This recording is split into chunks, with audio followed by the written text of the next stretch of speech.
one. So the more we hear words like love, romance, lifestyle, the more invisible they have become. So that's exactly what Russian formalists were worried about 100 years ago. So literature, they argued, should wake us up, tell a human story from the point of view of a horse, describe a modern city as if it were asleep or dead. This technique is called defamiliarization, making the familiar feel strange.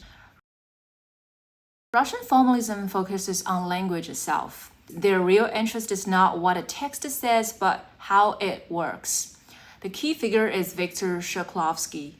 His central concept is defamiliarization. He believes that literary language makes a familiar strange.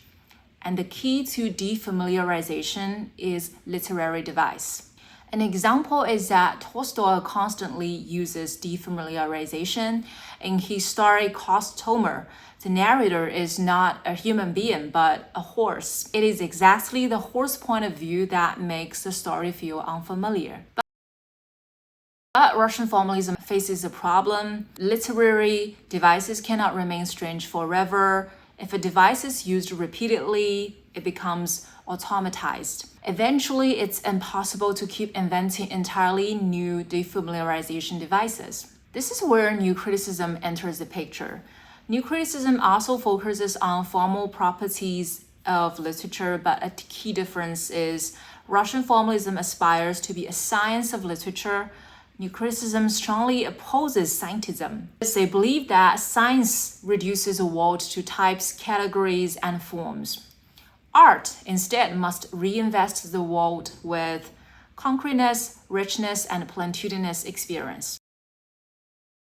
An example that connects both traditions is Klainsbrook's book, The Language of Paradox. It addresses one of the most important literary devices, paradox. Paradox is a language appropriate and inevitable to poetry. An example used in here is Wordsworth's sonnet, composed upon Westminster Bridge.